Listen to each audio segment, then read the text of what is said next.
Pushpesh sir जी के class में आपका स्वागत है। आज जो है मैं प्रमुख विटामिन, उनके स्रोत और उनकी कमी से होने वाले रोग के बारे में बताऊंगा। तो प्रमुख विटामिन यहाँ आप देख रहे हैं, टेबल बना हुआ है और टेबल में जो है एक तरफ है विटामिन, उसके बाद है कमी से उत्पन्न रोग, फिर स्रोत है। तो मैं विटामिन और स्रोत और बाद में उनके कमी से होने वाले रोग के बारे में बताऊंगा। तो विटामिन ए देख रहे हैं, विटामिन ए जो है यह जो है इसका स्रोत क्या क्या है देखिए। यह है गाजर, हरी सब्जी, दूध, मक्खन, अंडा, यकृत, मछली का तेल। यानी कि विटामिन ए जो है गाजर में मिलता है, हरी सब्जी में, दूध में, मक्खन में, अंडा में, यकृत में और मछली के तेल में जो है विटामिन ए मिलता है, जिसका जो है रेटिनॉल नाम भी होता है।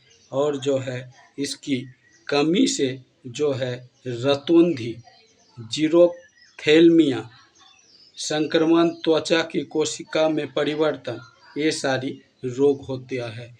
रतौंधी रोग में होता क्या है, आँख कमज़ोर हो जाता है और रात में दिखाई नहीं देता है। उसी तरह से जीरोप्थेल्मिया, इसमें आँख का बॉल जो है बड़ा हो जाता है और जो है वह जो है पारदर्शक होने लगता है और धुंधला दिखाई देता है और त्वचा में वो शाइनिंग नहीं आएगा।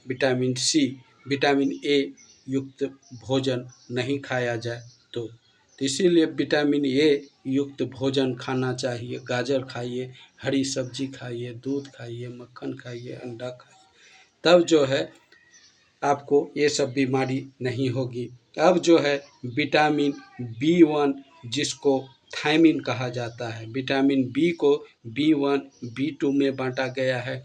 तो विटामिन B1 यह जो है थायमिन कहलाता है और यह B1 जो मिलता है आपका अनाज में, फलियां में, सोयाबीन में और दूध में जो है विटामिन B1 मिलता है। तो विटामिन B1 युक्त आहार खाना चाहिए, नहीं तो इसकी कमी से आपको बेरी रोग हो जाएगा, आपका वृद्धि विकास रुक जाएगा। और जो है तीसरा है विटामिन B2, जिसको राइबोफ्लेविन कहा जाता है। B1 थायमिन और विटामिन B2 राइबोफ्लेविन। तो B2 जो है यह जो है पनीर खाने से, अंडे खाने से, ईस्ट, मांस, हरी पत्तेदार सब्जियां खाने से जो है विटामिन B2 की कमी नहीं होती है और इसकी कमी से जो है किलोसिस नामक बीमारी होता है। अब देखते हैं विटामिन B3 जो है यह इसमें नियासिन, लिकोटीनिक अम्ल भी कहा जाता है B3, और जो है यह ईस्ट, मांस, मछली, अंडा, दूध, फलियां आदि में पाया जाता है B3 और इसकी कमी से पेलाग्रा नामक रोग होता है।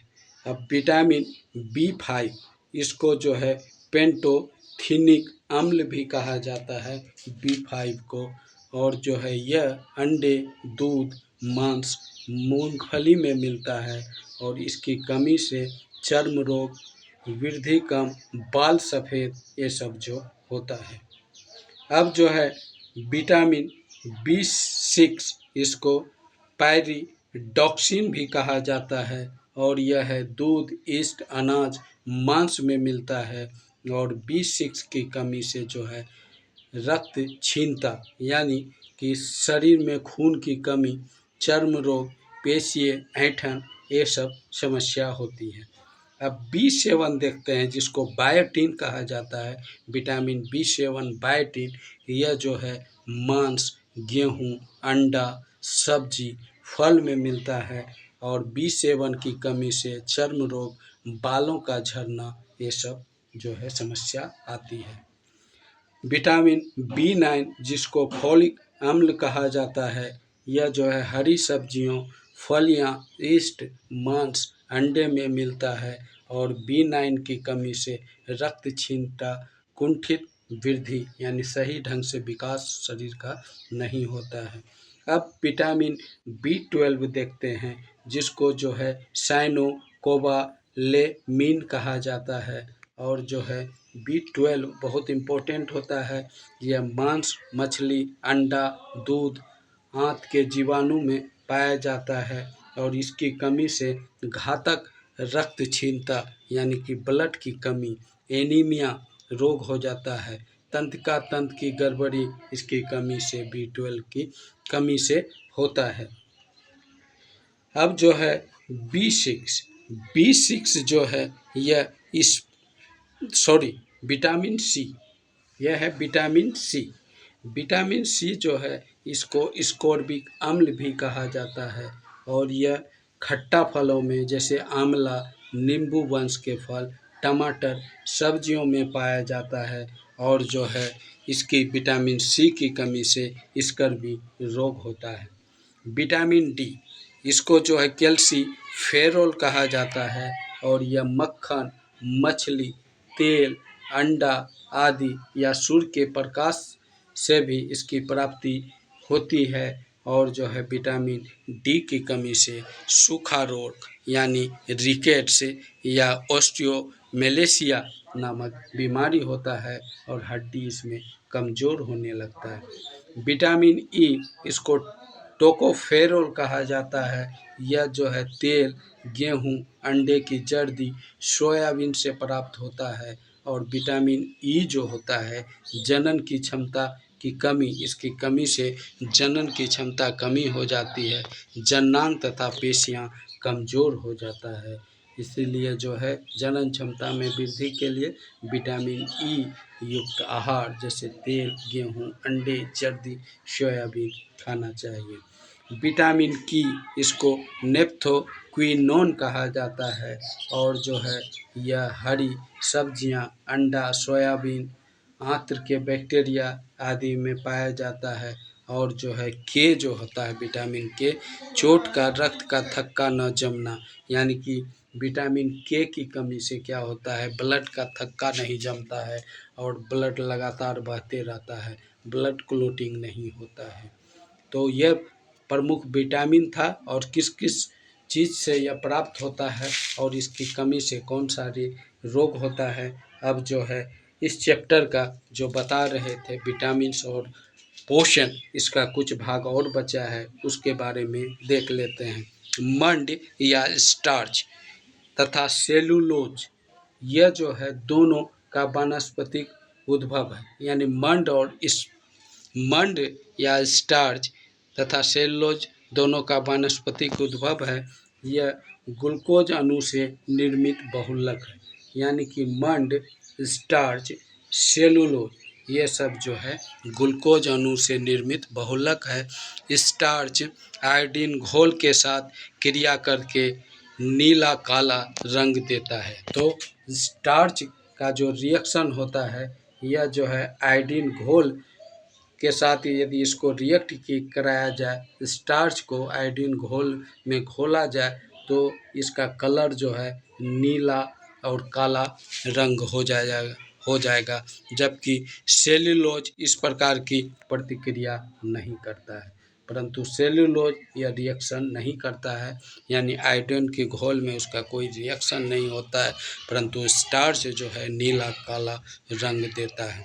पादपों के बीजों और फलियों में स्टार्च एमाइलेज या एमाइलोप्सिन के रूप में उपस्थित होता है। पादप के बीजों और फलियों में, यानी पादप जो पौधा होता है उसका बीज और फलियों में जो है स्टार्च किस रूप में होता है, एमाइलेज या एमाइलोप्सिन के रूप में उपस्थित होता है।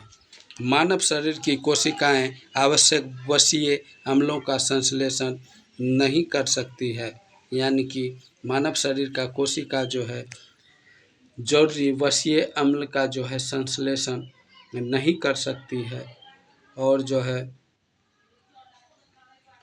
लिनोलेइक अम्ल तथा अल्फा लिनोलेनिक अम्ल मानव स्वास्थ्य के लिए आवश्यक वसीय अम्ल है। तेलहनी फसलों में अधिकतम अल्फा लिनोलेनिक अम्ल अलसी या तीसी में पाया जाता है। अल्फा लिनोलेनिक अम्ल एक ओमेगा 3 वसीय अम्ल है जो रक्त नलिका में वसा के जमाव को रोकने में सक्षम होता है। यानी कि अल्फा लिनोलेनिक अम्ल जो है यह जो है ब्लड का क्लोटिंग जो है वेन्स में या नर्व में नहीं होने देता है, उसको रोकता है।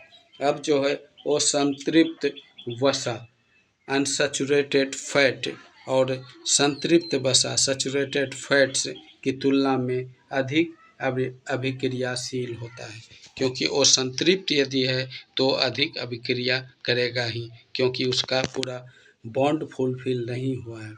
इसके अणुओं में कहीं कार्बन परमाणुओं के मध्य दोहरे बॉन्ड या बंधन होते हैं। संतृप्त वसाओं में दोहरे बंधन नहीं होते हैं।